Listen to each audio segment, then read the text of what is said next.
Alors l'épreuve de management des entreprises, c'est ma préférée parce que beaucoup d'élèves la négligent. Du coup, en travaillant un petit peu dessus, vous faites très vite la différence aux yeux du correcteur. Et il vous mettra facilement une bonne note du coup. La seule chose à connaître dans cette matière, c'est les auteurs et leurs théories. Alors si vous les connaissez et que vous avez intégré la méthodologie, vous pouvez largement viser un 15, 16, voire plus. Perso, j'étais pas très bon dans la matière au début, je croyais que je pouvais la négliger comme à peu près tout le monde.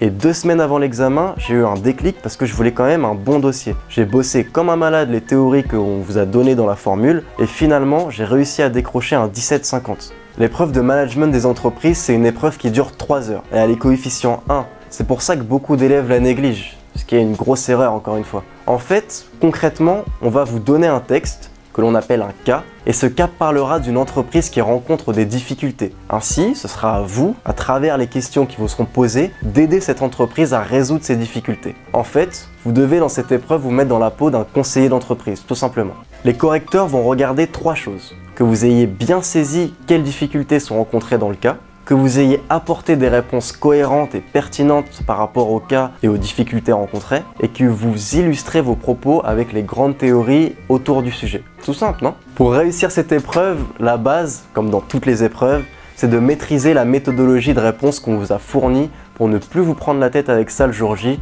et être sûr que vous prenez un maximum de points à chaque question. N'ayez pas peur de faire beaucoup de pages et d'avoir l'impression d'en faire trop. Pour ma part, à chaque question, je définissais de manière complète les termes importants et je citais 2 ou 3 auteurs ayant travaillé sur le sujet. Et justement, à propos des auteurs et de ce sur quoi ils ont travaillé, voici un conseil 100% révision BTS MUC que vous ne trouverez nulle part ailleurs malgré son efficacité. Fonctionnez avec les thèmes et non les auteurs.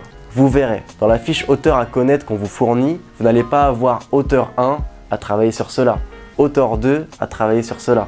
Non, vous aurez un thème et les principaux auteurs qui ont travaillé sur ce thème. C'est beaucoup mieux d'apprendre de cette manière parce que grâce à cela, quand vous serez devant votre copie, vous allez avoir par exemple le thème de la motivation au travail et vous aurez juste à ouvrir dans votre tiroir pour citer l'ensemble des auteurs qui ont travaillé sur ce sujet. C'est beaucoup plus simple dans ce sens. Aussi, et ce conseil vaut pour toutes les matières où vous devez donner des recommandations, soyez réaliste. Mettez-vous vraiment dans la peau de ce conseiller d'entreprise. Non, une PME n'a pas les moyens d'acheter un spot publicitaire à 20h50 sur TF1 avant une demi-finale de Coupe du Monde. Pas possible. Par contre, elle peut distribuer des flyers, créer des vidéos sur YouTube, etc. Soyez réaliste. Enfin, comme dans toutes les épreuves, ne faites pas l'erreur commune de quitter la salle avant la fin du temps imparti. Faites des grands espaces dans votre présentation, soignez-la au maximum en corrigeant vos fautes, soignez particulièrement le début de votre copie et essayez d'ajouter du contenu s'il vous reste encore du temps. Bon courage!